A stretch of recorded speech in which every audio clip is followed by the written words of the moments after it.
1951 ईस्वी में मराकश के एक यहूदी ख़ानदान ने इसराइल हिजरत की। इस ख़ानदान की मलिका तितानी नामी एक लड़की इसराइल के बजाय मिस्र भेज दी गई, जहां उसने 1953 ईस्वी में सईद हुसैन खलील से शादी की और 1954 ईस्वी में इस जोड़े के यहाँ एक बच्चे की विलादत हुई। मलिका को मराकश की शरीयत के साथ सन 1958 ईस्वी में मिस्री शरीयत भी दे दी गई और वो यहाँ स्वाद के नाम से पुकारी जाने लगी। ताहम 1973 ईस्वी में अपने बेटे को मिस्री फ़ौज में भर्ती कराने के लिए उसे मराकशी शरीयत से दस्तबरदार होना पड़ा था। मलिका का सगा भाई इसराइल में वज़ीर तालीम व तरबियत समेत कलीदी ओहदों पर फाइज रहा। उधर मिस्र में उसका भांजा फ़ौज में तरक्की पाता रहा, यहाँ तक कि वो बाद में जनरल के ओहदे तक पहुँच गया, लेकिन बज़ाहिर मुसलमान और काफ़ी दीनदार था। यहाँ तक कि इस जनरल की बीवी की कोई तस्वीर भी किसी ने नहीं देखी थी। बस इसी ज़ाहिरी दीनदारी से मिस्र की नौमंतखब इस्लाम पसंद हुकूमत धोखा खा गई और सदर मुर्सी ने 12 अगस्त सन 2012 को सदारती हुक्मनामा जारी करके इस जनरल को आर्मी चीफ और वज़ीर दिफा के ओहदे पर फाइज किया। जानते हैं ये जनरल कौन था?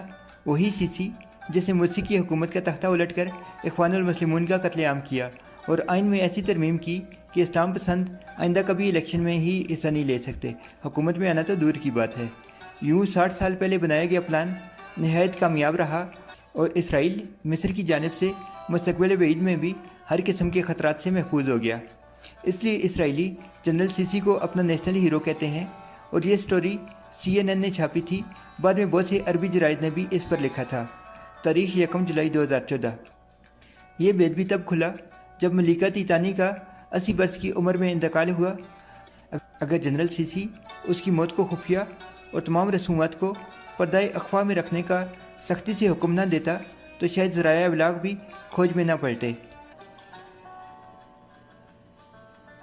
मिस्र इसराइल की सरहद में वाक़ वो मुल्क है जिसने 1948 ईस्वी को इसराइली रियासत के क़याम के वक्त यहूदियों पर हमला करके इसे सफ़ाई हस्ती से मिटाने की भरपूर कोशिश की और यहूदियों के हाथों शिकस्त खाने के बाद एहसास नदामत और गद्दारी के एहसास से चूर फ़ौज ने बादशाह शाह फ़ारूक अव्वल को ओहदे से माजूल करके मार्शल लॉ लगा दिया।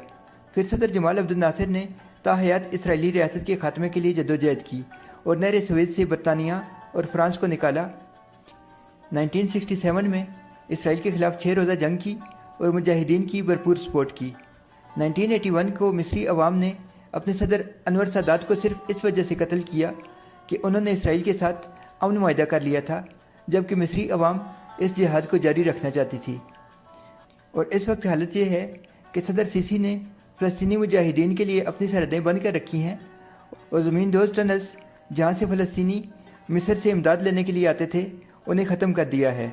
जज़ीरा सीना से मुजाहिदीन को निकाल दिया है और मिस्री हुकूमत इसराइल की मुकम्मल सपोर्ट कर रही है और ग्रेटर इसराइल बनाने की राह में मौजूद तमाम रुकावटों को दूर करने में इसराइल के साथ मुकम्मल तावन कर रही है।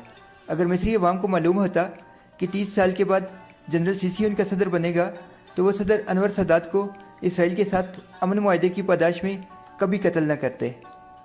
इकबाल का एक शेर याद आता है कि वज़ा में हो तुम नसारा तो तमद्दन में हुनूद, ये मुसलमान हैं जिन्हें देखकर शर्माएं यहूद।